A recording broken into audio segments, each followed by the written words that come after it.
So I am someone who has always been very introverted. This has never been a question in my life. I've always been such an introvert. As a child, as an adult, I'm an introvert, okay? And what's weird is a lot of this podcast is me wondering why things are the way they are, right? And something that I've never, for some reason, ever thought to research or understand is what makes someone an introvert? What makes someone an extrovert? Are you born that way? Do you just kind of become that? Nature versus nurture, whatever. Why am I an introvert? And why is my boyfriend not an introvert? Like, why? What makes someone one of these things, right? So I started doing some research and I thought this needs to be a podcast episode because maybe this is kind of common knowledge. I fear it's not. So I started doing some like basic research about this. I just Googled like define introvert, define extrovert. So we can really like know what we're talking about first. So an introvert, this is according to Google, by the way, and I actually think this is a really stupid definition. An introvert is a typically reserved or quiet person who tends to be introspective and enjoys spending time alone. The most basic definition of an introvert. A lot of introverts will not like say that they resonate with that, and I do and I don't. An extrovert, according to Google, is a typically gregarious and unreserved person who enjoys and seeks out social interaction. However, obviously introversion and extroversion and ambiversion, which is like an ambivert is kind of you're a bit of both, I believe, is a massive spectrum, right? It's not like, oh, I'm an introvert and there's nothing extroverted about me ever. You know, an extroverted people won't have no moment of introversion or no moment of craving alone time or any of these things, right? It's a spectrum, as is everything. You know, we talk about attachment styles and things and it's like, oh, I'm an avoidant. Okay, but it depends who you're with, it depends on the dynamic, it depends on a lot of things. You can kind of alter that depending on your situation, right? Sometimes with certain people, maybe you're introverted, and certain other people, you're more extroverted. That's the thing, it's not set in stone. Like, you're always an introvert, no matter what happens in life. But my definition that I've always had in my head, I would define an introvert as someone who needs solitude to kind of gain their energy back, right? Like, because that's kind of how it feels to me. That's a big part of me feeling like I'm definitely an introvert, is that I don't not enjoy socializing, I don't not enjoy being around other people, but I will need solitude after, and I will that's kind of how I recharge. You know, socializing doesn't necessarily charge my battery, it usually drains it. Whereas with my boyfriend, for example, in general, the more that he's out seeing people, the longer he wants to stay out, the more he wants to stay out. He would stay out with his friends every evening of the week if he could and had time to do that.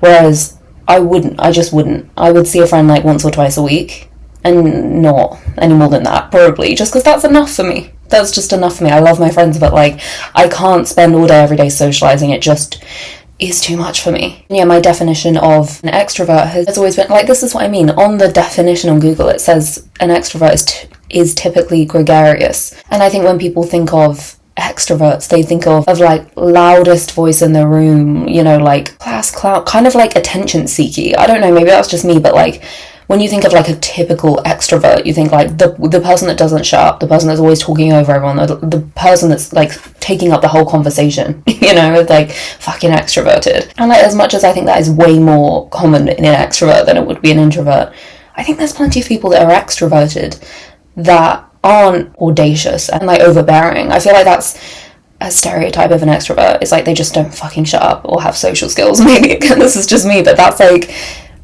the picture I have of like, oh, they're an extrovert. It kind of like traditionally is that person. And an introvert is typically, again, the person sat in the corner reading a book, which isn't fucking true either. Like, that's just kind of the like stereotype of the two. However, I don't think either are very true. I think there's a lot more to it, which is why I wanted to start researching it and finding out why. So I googled the origin of it, because I was like, where does it even come from? Who thought of this? What did they do a study? Like, what is this? Right. Origin of the theory. And the psychologist Carl Jung coined the two terms in the 1920s, sorting people into either how they gain or spend their energy. Introverts retreating to their minds to recharge, extroverts to other people. In his theory, he believed everyone is both, one just being more dominant. He believed introverts prioritize their inner world, ideas and reflections, preferring meaningful conversations over small talk. See, that I don't disagree with, which is interesting because that's like the oldest fucking definition of it, and usually that is like so plain and outdated, and like, yeah, there's so many fucking issues with that, but I actually agree with that more than Google's fucking definition. He also believed it to be partly genetic and hereditary. This is thought to account for about half of the reasoning, alongside environmental factors. However, no one knows. Which is kind of one of my questions, is I was like, are you born more introverted? You know, because I was thinking about like my family, and I was like, my mum is also very introverted in like the very same way that I am. However, my dad is more extroverted, I would say. However, I've always been so much closer with my mum and spent so much more time with my mum. So you could say it's environmental because I've spent so much time around her.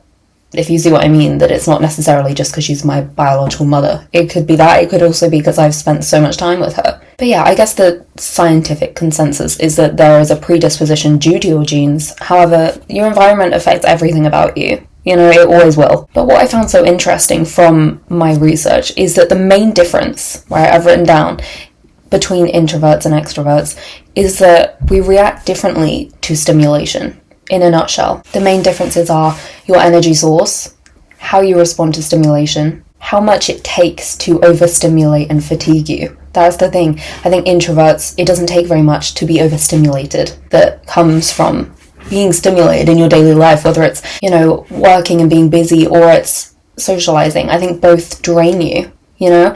And that's something I found quite interesting is like, you know, I've always been someone who's very reliable when it comes to like making plans with friends. I'm not someone who really cancels. But as of the last couple months, I've been like less fucking reliable, but so have a lot of my friends, and we've been talking about it, and like, and it's not like a bad thing. It's not like, oh my god, we're like all so flaky. It's just like, what's going on with us? You know what I mean? Like, normally when we say we're free on this, we just meet, but we keep taking turns being like, I'm too drained, sorry. Because I think sometimes we've come to the conclusion, me and my friends, that life is so busy, right? Like I said, like working, and I've got friends that are like moving house, and friends that go to the gym every day, or they're moving in with their boyfriend, or like there's things going on that they're just like kind of occupied and busy and doing stuff, and like there's a lot of stimulation going on in their lives for one reason or another. But that almost like drains your social battery at the same time, because I think the desire to socialize sometimes, not all the time, but sometimes it's just like to have that stimulation and something fun. And when your life is so fucking stimulating and so much is going on, sometimes you don't feel like you have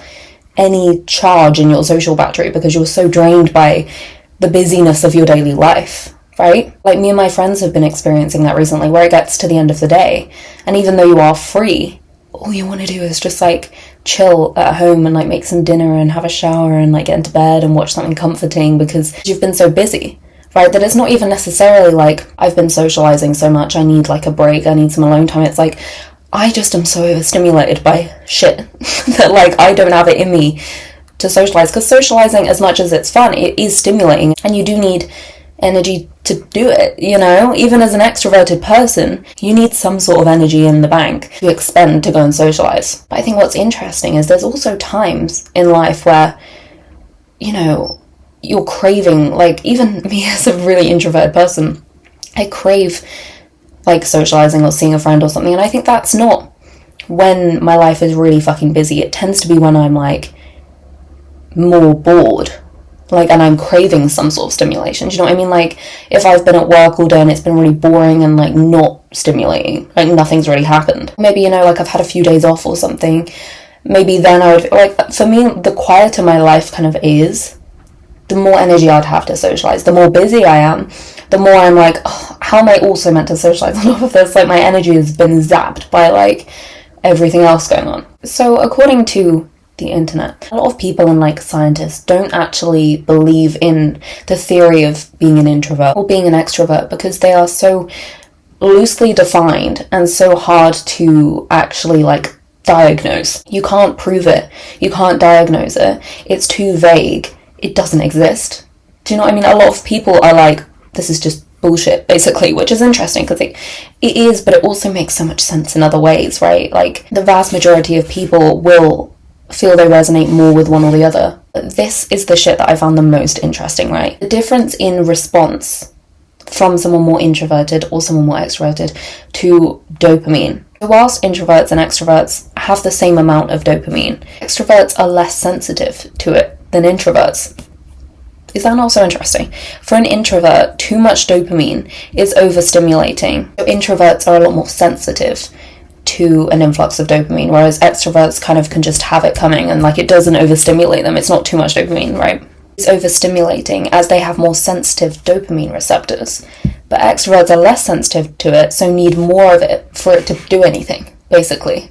Essentially, the lower your dopamine threshold, the more easily stimulated you are. Because that is something that I very much resonate with, that I'm someone who, and this is literally my next note, an introvert hangover is what will occur. I am someone who, if I socialize a lot or I have a really busy day or a tiring day, or like traveling is a great example. Traveling is so stimulating, so overstimulating and tiring. It's not necessarily the social element.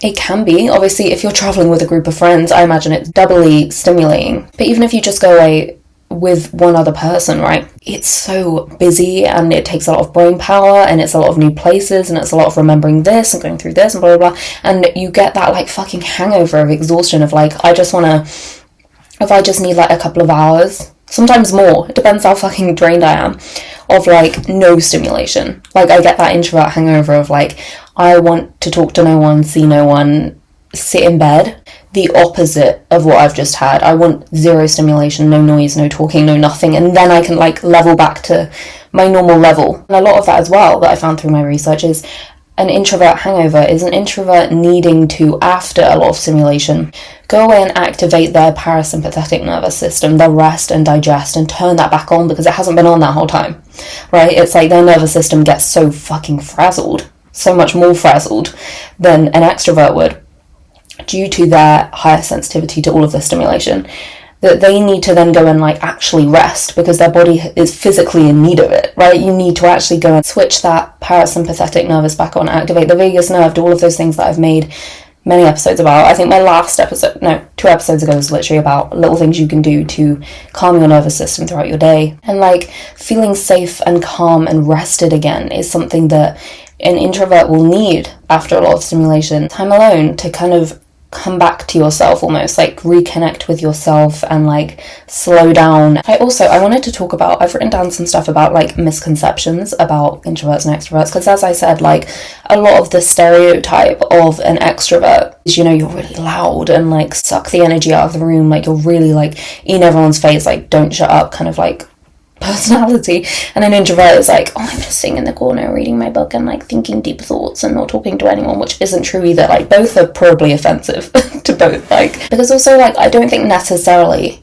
it's going to be more common that an introvert is shy or quiet, but not every introvert is shy or quiet, right? And not every extrovert is really socially confident either. You could be extroverted and be shy, but you just love to socialize, but you're shy at the same time. Do you know what I mean? Like, and you could be introverted and be quite socially confident, but you just don't need it. You know, you could happily talk to loads of people if you wanted to. If someone talks to you, you're not like, oh my god, I don't know what to say, I'm so introverted and awkward.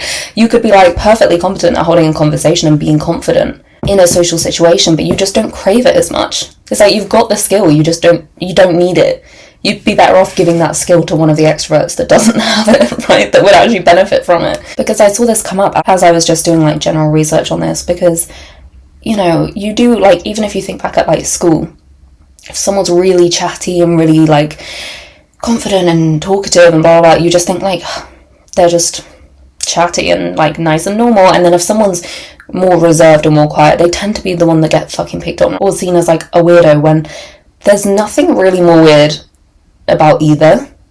I think both ends of the spectrum will think the other one is fucking weird, really, but neither are weird. As long as you're not fucking annoying anyone or being a dick, I don't really care whether you're quiet or talk all the time, right? It doesn't really matter as long as you're being pleasant when you are talking. But I saw that someone had asked, like, why is being more loud and chatty and extroverted considered more normal? And why is being more shy and introverted seen as like more weird and like, what's going on over there, kind of like, that's weird. Someone said to this, it took me too long in life to realize there's nothing wrong with being quiet.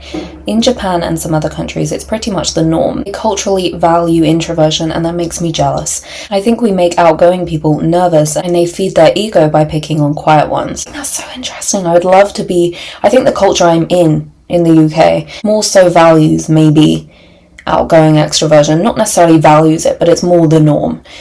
And I would love to experience a culture where like shutting the fuck up is what you should do, because like anyone who's an introvert or has grown up being an introvert will know that you get shit for it, or you used to get shit for it. I don't get shit for it anymore, and maybe it's just that I don't care or notice anymore, but when you're younger, people comment on it all the time. Like, it's like offensive if they don't want to fucking talk to you, or like you'd rather do something else, you know. And like it says here, to be honest, I do kind of agree that, like it says here, it makes more outgoing people nervous because they feel a need sometimes. I'm talking about people in school, maybe some adults, depends if you've fucking grown up, but some more extroverted people feel a need to have more attention on them and be talking more and be seen and be like the center of something, and for someone to sit next to them and not give a single fuck and just get on with their life probably does unnerve them, if that's something that's coming from an insecure place, right? Which I think it can a lot of the time. You know, if you're out and there's someone just so loud, taking up all the fucking energy in the room kind of personality, a lot of the time that is the most insecure person in the room, right? I'm not saying extroverted people are necessarily insecure. I don't think there's a link there.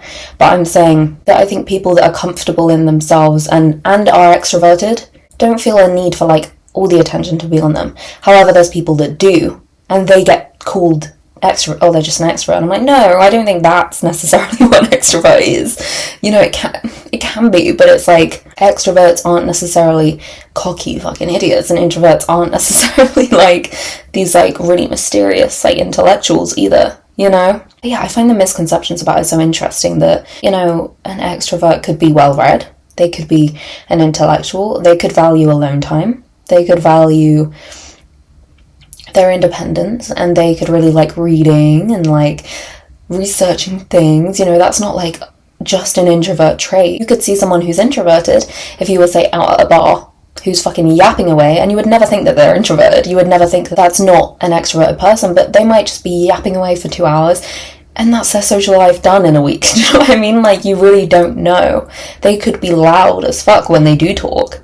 It's again, like, typically an introvert probably isn't like really loud, but they could be really loud and really outgoing when they are socializing. Do you know what I mean? And almost like come across like they're extroverted. Because I think you just gain that skill in life as well, like I said, from like environmental factors, like your job. And I used to be a lot more shy. I'm not really shy anymore. I've always been introverted, I'm still introverted, but before, I think, personally, I had jobs that made me need to interact with people all day long, you know, and have colleagues and have people talking to me all the time. I was more shy and more awkward, and then I think that kind of forced me out of that shell, and now I could talk to a brick wall. But that hasn't impacted my introversion. I still find it fucking exhausting. I just have gained that skill through having to in life, right? So, like, you don't necessarily know who's introverted or who's extroverted because both can come across like the other one. You know, you could see a guy sat by himself reading a book and think, like, he's probably quite quiet and, like, reserved, like he's by himself.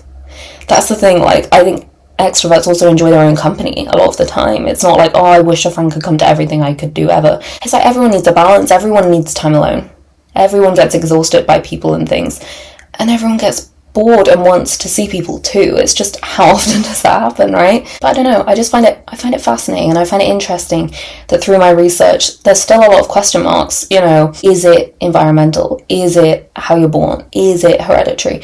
We don't know, and we probably won't ever know, because you can't, again, like, there's not enough solid facts to really prove any of this. So you're never going to really prove where it comes from, because we don't even know what it is, like, if it's real, right? So a lot of questions unanswered, but that's okay. That's often the case when I wonder things. I often then Google it, and it's like, yeah, we actually don't know why that is. I'm like, okay, cool.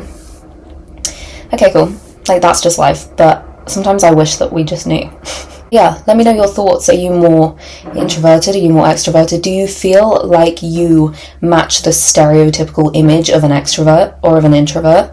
Or do you feel like you identify more with one, but no one would fucking guess it? Because I find that so interesting. And also, I'd be interested to know, are your like parents or siblings where you think you've kind of got it from, or do you think you've become like a polar opposite to them? Because I think that's fascinating. My family's like split in half with introverts and extroverts, really. And also when I look at like my friends are very similar to me in their like introvert, extrovert kind of spectrum where they're at, because I think, you know, birds of a feather, you like go around with people that are similar to you. I think you tend to then like gain friends and social groups that are like similar to you, similar to your vibe, so that it feels more like natural and you're on the same page, which is interesting. Like I said, if you feel like you look like the stereotype or not, because I think as a majority I probably would say I probably fit it, because I love spending time alone, I love doing stuff by myself, I love to read, I love to do podcasts thinking about things about life. I feel like that's very fucking introvert.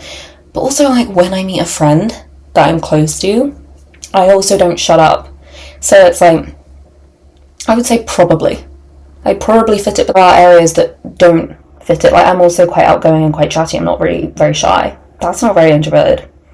That's not very introverted of me, but yeah, let me know your thoughts. And yeah, thank you for listening, and I will talk to you again next week.